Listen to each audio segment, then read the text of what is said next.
Ana, I'm so happy to see you. You're a freshly minted Tony nominee. I'm so excited. You've wanted this for a long time, haven't you?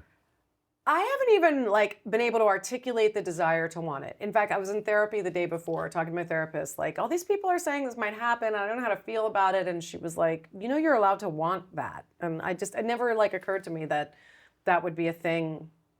I don't know. It's all of the things are true that people say where they're like, it's impossible to think of art as a contest. Right. And it really is true. I always think of Broadway people in particular in my career as so deserving. When I don't get a part and somebody else gets it, it's never in theater to someone who I don't think is good. Right. Sometimes in television that'll happen, but not on stage. So just to even have been thought of in the same sentence as other people is really, really mind-blowing, to be honest.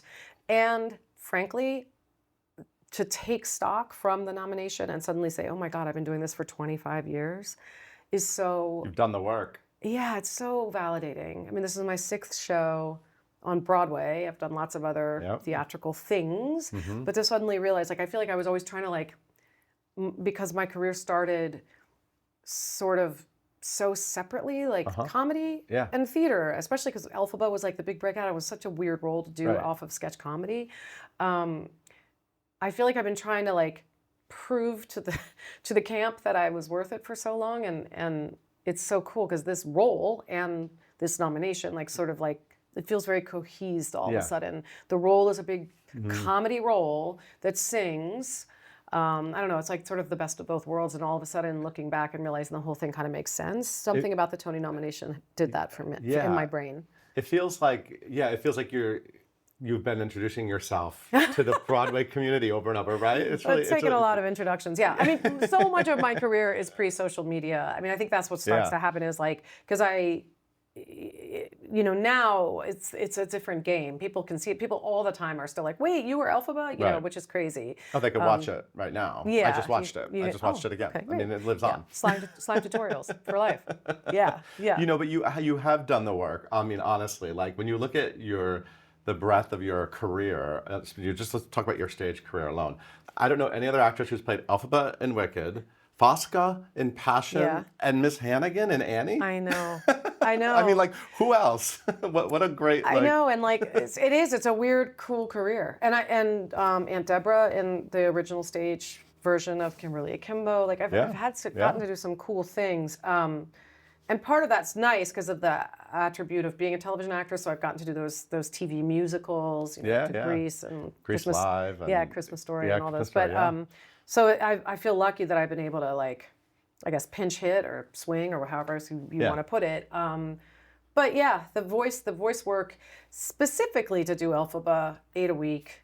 I did it in Chicago. Right. Then I came here and I did 3 Penny, which is legit. And then I went back. And I had so much lost time to make up for because I dropped out of music school. I found comedy. I did The Groundlings. I did Saturday Night Live. I had this whole comedy career through the back door, got into the Broadway world a little bit through the Seth Rudetsky's, and Bernie Telsey would bring me in for workshops and things like that. Mark Shaman, who had worked at SNL, there's a little bit of crossover, but I had to actually study. And to do those roles in a row kind of changed my muscles around. I really believe there's no substitute for 8 a week, and especially if you're taking care of yourself. So I just got lucky, and I had good teachers and lived very carefully, so I feel grateful that I got to make up for that lost time, because I really was afraid I'm coming to this too late. All these other people have gone to Michigan and Cincinnati Conservatory and all those places where they go learn how to sing like that, and it was a steep learning curve at the beginning.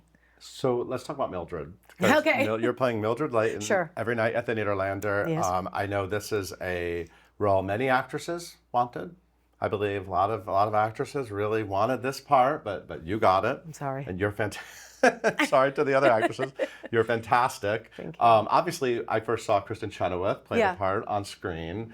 Did you binge Schmigadoon? No, It was sort of a pandemic thing for me to watch. Schmigadoon. Yeah, no, I knew the show mostly through social, actually through clips and stuff like that, and my friend Fred Armisen and people from SNL community. Right. But we were actually doing the Clusterfunk musical during the Clusterfunk movie the Christmas movie that I wrote with. That's a hilarious movie, by the way. It's a Hallmark parody that So Rachel good. Dratch and I wrote, Yes. and I said the musical because we're working on the musical now, but the Cluster Fun Christmas. So I was sort of preoccupied. Coming to Broadway soon. Hopefully.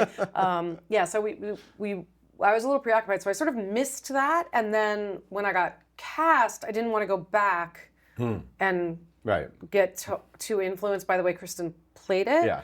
Just because it kind of messes with your head a little bit, and then all you're thinking about is how can I be different, which I don't think is a great starting place. I really just wanted to come from the character, and I know the character. I play, I play a lot of battle axes, so it was like fun to, and I did Queen Agravain and Once Upon a Mattress last year, so it was sort of in my villain era. The role is so clean. I don't know, the writing is so clean for her. I really recognized her as this kind of morally intractable, finger wagging. Yeah, it's a lot of that. Yeah, there's a lot of. Yeah, and then I love the way the role builds too. It's kind of you kind of like come in a lot as in Act 1. It's a weird track. Yeah, it is. It's weird, and then it sort of builds up to this fantastic showstopper. She explodes. Yeah, it's an actual like volcanic eruption in Act 2, and it is. It sort of putters along. Like it took me a minute to, especially when we were in previews, and you have all that adrenaline, and you're excited because it's new, and I would have to like learn how to pace myself so that I wouldn't. Sort of, I don't know, like just to not have the adrenaline going for 2.5 hours, like let it all explode at the end of the show. So she's sort of like on a rising simmer. It's fun. Yeah, she has a lot of thoughts, a lot of opinions, a lot of personality. She reminds me of, obviously everything in Schmigadoon references many classic musicals. She actually kind of reminds me of Mrs. Mullen from Carousel. Oh, that's a good one. But she's a little trampier, Mrs. Mullen. I mean, she's like, but in the type, right? There's definitely that type. I mean, there's this sort of, it's Eulalie McKechnie Shen is a little warmer version, but for sure, like in terms of the sort of bossy mayor's wife and the sense of propriety and the burning of the books and, all of that kind of thing, anti-library. The powerful anti-library stance, so common in American musicals. And then there's sort of larger tropes, so even like Margaret Hamilton is in there a little bit, I would say. And even some like film tropes, Mr. Potter and from It's a Wonderful Life. And some people have mentioned Mrs. Olsen and Little House on the Prairie, which is kind of interesting. Again, not a musical, but I guess technically a musical. But yeah, just as a powerful, an enviable sense of right and wrong. Right. As a person who tends to be a people pleaser, it's so fun to play somebody who is just so clear on what is black and what is white. Yeah. But she gets her comeuppance. We love it. She's a magpie. We love the journey. Well, I do get, that is true. Like I will say, like last year, so Queen Agravain, also a bad guy, also absolutely convinced that her way is the right way, the highway. It was kind of sad because she would get her comeuppance, the audience would like boo, which is a compliment, and then you would exit, and then I wasn't able to sing sort of the finale with everyone. And I have to say, like it sort of wears on you day in and day out. And when I read the script for Schmigadoon, and talk to Chris, and he's like, she does have a little bit of an arc. Like she does have like a micro moment at the very end of the show where she's sort of learns something and softens in the finale, and it's very powerful. Actually, it's hard because it's such a turn and it's very fast, as you may remember from seeing the show. But there's something really nice about it. Well, because it stops you from being booed. Well, I do get booed. You still get booed, but like in a fun way. You're right. And we found a little musical moment for her too at the very, very end where she can kind of like riff and have fun with it. So it's great. I get to be sort of part of the celebratory finale. So I have to, obviously everyone's talking about the fact that 2 of your Saturday Night Live friends are currently on Broadway, which is wild. Obviously Rachel Dratch, you just mentioned her. She's in your category. Yeah. Which is crazy. Which is awesome. How's that? It's great. We were on the phone together when it happened. Oh, yeah? Yeah, she's such an incredible friend. I mean, she really wanted me to get nominated, and I was like, I don't think I'm going to get nominated. And she was like, but I really think you deserve it, and I really want you to. She just loves Schmigadoon. She's just the most supportive. And what she's doing in Rocky Horror, if I can be her publicist for a second, is, really masterful, because they really... the show's been around for a long time. I did the last revival 25 years ago. Your Broadway debut was as Columbia. Yeah, as Columbia in 2001. You went in with Luke Perry, actually, right? Didn't you? Or around the same time? I was before him, and then he came in. Okay, that's when they were starting to bring in. You were were I was the kind of first- stunt casting at the time because you was. were right because you were a TV star. Yeah. Yeah. Literally, it was like But she had the chops. my summer job. Now she's a Tony nominee. I know, so crazy. So, so I'm, the audience participation aspect, which has been well documented on this production, Yes. is complicated Yeah. with Rocky Horror. It's part of what's baked into what's fun about it, but then you have this whole generation of people who didn't grow up with it, and then you have this whole generation of people that are used to yelling, and people with internet culture come in with their own zingers, and I know they've like navigated that. And Rachel is masterful at handling it. So she's an incredible improviser and very much in control of the audience. So she texted me at 8:38 on last Tuesday and was like, I'm here. I want you to get nominated. I'm watching with you. And then her name came up, and she called me. She's like, I cannot believe this. Like, it was so moving. It was so moving to me. Like, yeah. Anyway, I mean, I'm thrilled. I couldn't. I really love her, obviously, as a friend, and as a friend. I love her as a friend. Paul. Yeah. And a collaborator. I mean, you've done great stuff together. And then obviously Maya Rudolph's and Oh Mary. And you guys were all in the show at the same time in the early 2000s. It was just like some, late night at 30 Rock. It's like, you know what? In the summer of 2026, let's all just go to Broadway. No, it's so nice though. It's wild. I feel like Saturday night people are, obviously live performers and they're comfortable in front of audiences. And we're in a moment where I think people just need a little bit of relief from the theater and I think that is culturally, there's just a nice moment for our kind of performance, it's rooted, especially Schmigadoon is like so rooted in like almost vaudevillian comedy. It's very broad and fun and Right.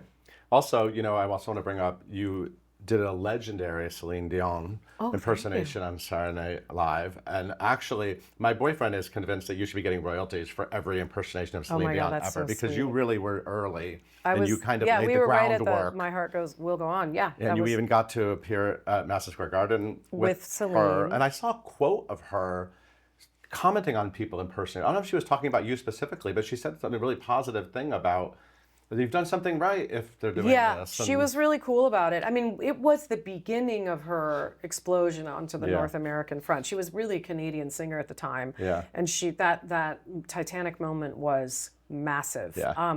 I don't know that everybody knows I did it because like so many things that I did that were musical on SNL, they don't get repeated on television because the music rights are so expensive. Right. So a lot of what I did was kind of limited to that time and space. You'd have to sort of dig the internet to find it. But it was, it's cool to watch that. And I'm going to make sure everybody knows. Okay, thank you. Yeah, but also, so since you're so close to You can be my Celine, publicist. obviously, you're We're very close, yeah. Very tight. I've spent a lot of time what with do you her. think? Her second apartment at Caesars. Did you ever see that? She has an exact replica of her apartment in her dressing room at Caesars Palace. Anyway, look it up. Look it up, Paul. It's a whole thing to get wrapped up in. Yeah, honestly. it's delightful. I have seen her live. I'm obsessed with her. Of course, I've seen her live too. Yeah, it's special. But Broadway audiences are seeing her live right now because Marla Mandell's doing over at Titanic. Do you have any thoughts about what Celine would think about that? I mean, since you're so tight with her. I mean, I'm dying to know her reaction to Titanic. Well, I feel like you mentioned this. She did understand early that imitation was a high form of flattery. Yeah. They understood even before she spoke English, and she really did not speak English when I met her, that by being on Saturday Night Live, you've reached a point in cultural lexicon, right? So my assumption is that she might like it, but I will say, like famously, she doesn't always know what's funny about her. Like so, she definitely thought like I was, famously she was like, your voice is so horrible to hear, like I think she thought the bit was that I was bad, or something. I don't think she really understood, Anyway, she's delightful. She's delightful. You wouldn't consider stepping in for a Titanic? Of course I would. Would you do you'd do like a... Of course I would. Oh. Yeah. You do like a vacation spot or something if the schedule allowed? With so much free time. Oh my God, I love this. What a great idea. Hey, Marla. Have you seen it? Yes, I was there. Yes, of course. It's hilarious. Yeah. Is it fun being part of this whole like Tony season and the races and all the different shows? And it's a The Tony part, like I don't know anything about yet. I'm then just at the beginning. I have done the Tony. I've like presented at the Tonys. Yeah. I respect the community so profoundly. Yeah. I respect the voting. I respect the fact I am an Academy member on the television side. It's very easy to just like check a box because you like somebody. I love that everyone has to have seen everything. I love that everyone has to have sat in a theater together. I really respect the voting body. That there's an enormous amount of respect for what everyone else is doing. I'm not saying that's not there on the television side. I love working in television, but I love the kind of quality control, I guess is what I'm trying to say, that just by virtue of having seen everything, you must have to weigh in. So that part is fun. And also it's the hardest working, lowest paid component in entertainment. And so I love all of that I love the kind of, this is corny, but I like all the ritual and celebration and, what are you going to wear for opening night and what are you wearing for the Tonys? And I don't know, there's just something really beautiful about it. And, the way that even the legacy robe and all of these traditions that theater has, that are, other supporting actresses sent me, Shoshana sent me flowers. Oh. Michelle just sent me an edible arrangement, which was the sweetest thing. So it's very touching. It's very sweet and kind of uncynical. I don't know how else to say it. And so the last time I did the Tonys, which was a million years ago, I love being in Radio City. I love the parties. I love, that stuff. That's really exciting. I love it. I also wanted to point out you're in your trophy era because you actually just won an Emmy. I did just win an Emmy. So are you just checking off the EGOT? Yeah, I'm trying to. Is this what we're doing? It might be a minute, but we'll see. You won an Emmy for what was the category? It was It was voice acting. Yeah, it's your voice acting for an animated series. Yeah. And you play I play a crab. Crabitha. Crabitha. Iconic. Yeah, she's a very selfish crab. It works for me. Yeah. So did you reach a point and you said you know what, I'm going to take care of these awards now. I got the Emmy. Yeah, now we're going to I just put on the dream board finally. No, if you I was play it right, shocked. if you play it right, a Broadway show could turn into a Grammy. If you play it right. If you play it right. And then I do have a patter song. You just have the O to deal with. Just to know. It's just to know. Then I could call Celine Dion and maybe I'll do the biopic. Okay. Yeah. I love it. So what are you wearing to the Tonys? No idea yet. Yeah. It's a work in progress. Is Charlie, you've been married 30 years? 30 years, yeah. Wow. No, my daughter Frances, who's an actress and a playwright in her own right, she's going to come with. She loves theater. She sees everything with me. And my son graduates on Tuesday. So that even when I took Schmigadoon, I knew it was going to be a thing because the family party is that night. The senior class family party is the night of the Tonys. And I didn't assume I would be nominated, but I did assume that probably Schmigadoon would be performing. Right. So early on, I had to kind of navigate that. And here we are with 12 nominations. So how's your family feeling about all of this? They're so excited. Yeah. Everybody's so excited and proud. My daughter was in Taiwan actually visiting a friend, and she FaceTimed me because her phone. The outreach was really moving to me. A lot of people from the television world reached out to me. Jimmy Fallon sent me flowers. Seth emailed me. I mean, I was really moved by. I don't know. People were just super excited. Honestly, if I'd known so many people would be so excited, I would have been really sad if I didn't get it. Right. The nomination, but you made everyone proud. Yeah, I love theater. I feel really excited to be a part of the community. That I don't know how else to put it. You're easy to root for. I can't wait to watch the Paul. Tony Awards. Thank you. So excited. Congratulations. Thanks for coming in. Thank you for having me.